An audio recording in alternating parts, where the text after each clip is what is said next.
Bonjour, ici Georges Bouchemi de Campagne Québec Vie.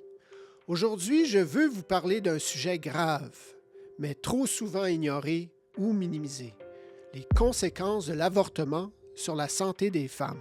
En juillet 2025, l'Université de Montréal a publié une étude capitale. Elle confirme ce que plusieurs recherches internationales avaient déjà affirmé. Les femmes qui subissent un avortement courent des risques accrus de souffrir de graves problèmes de santé mentale. C'est une nouvelle qui devrait être relayée partout parce qu'elle touche directement la vie et le bien-être de milliers de Québécoises. L'étude a comparé les femmes ayant subi un avortement provoqué aux femmes ayant mené une grossesse à terme ou ayant eu une morti-naissance, autre grossesse, en d'autres mots. Résultat, les hospitalisations psychiatriques sont plus du double après un avortement. Le risque de troubles liés à la consommation de substances multiplié par 2,5. Les tentatives de suicide multipliées par 2,2. Et ce n'est pas tout. Les risques sont encore plus élevés chez les femmes de moins de 25 ans et chez celles ayant des antécédents de santé mentale. En chiffres, 104 hospitalisations par 10 000 femmes par année après un avortement contre seulement 42 après une autre grossesse. C'est énorme! Les données montrent une association forte et persistante entre l'avortement et des hospitalisations en santé mentale, surtout dans les 5 premières années après l'avortement. Même si les auteurs notent que d'autres facteurs, comme l'âge ou des antécédents psychiatriques, jouent un rôle, l'avortement demeure un marqueur important de vulnérabilité. On accuse souvent CQV et les autres pro-vie de propager des fausses nouvelles.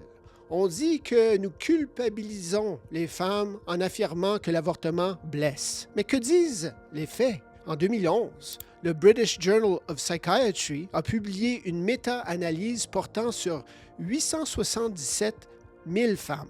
Elle a trouvé que l'avortement était associé à une hausse de 81 % du risque global des problèmes psychologiques. En Nouvelle-Zélande, une étude sur 30 ans a révélé une hausse d'environ 30 % de troubles mentaux chez les femmes ayant avorté, même après ajustement pour les conditions sociales. La docteure Angela Lanfranchi, chirurgienne oncologue, a avancé l'hypothèse que l'avortement avant 32 semaines pourrait accroître le risque de cancer du sein. Elle l'explique par une interruption de la maturation du tissu mammaire qui resterait vulnérable. En Chine, une étude de 2019 a rapporté une forte association, plus 151 % de risque de cancer du sein après 1 ou 2 avortements et plus 530 % après 3 ou plus. Ces chiffres spectaculaires sont contestés, mais ils vont dans le même sens que d'autres signaux de risque. Canada, Nouvelle-Zélande, Chine, Europe, États-Unis, partout les données, malgré leurs limites et débats, convergent. Ce ne sont pas des fausses nouvelles, ce sont des résultats publiés dans des revues scientifiques. Même si le consensus complet n'existe pas, la tendance est claire. Derrière ces statistiques, il y a des femmes.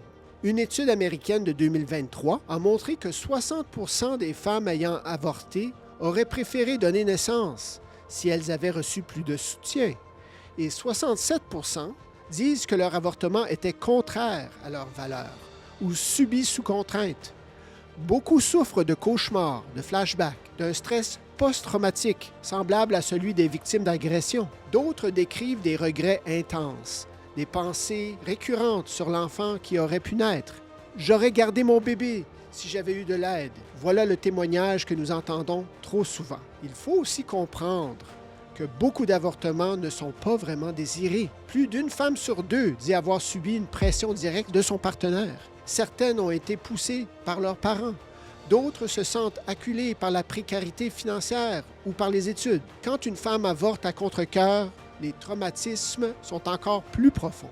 C'est pour cela que nous lançons une pétition citoyenne adressée aux ministres Martine Biron et Christian Dubé. Nous demandons 3 choses. 1. Une campagne provinciale de sensibilisation. 2. Un programme de soins pluridisciplinaires après un avortement. Et 3. la formation du personnel de santé.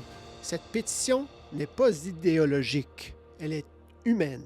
Elle veut briser le silence, reconnaître la souffrance et apporter des solutions. Certains disent que parler de traumatisme post-avortement, c'est culpabiliser les femmes.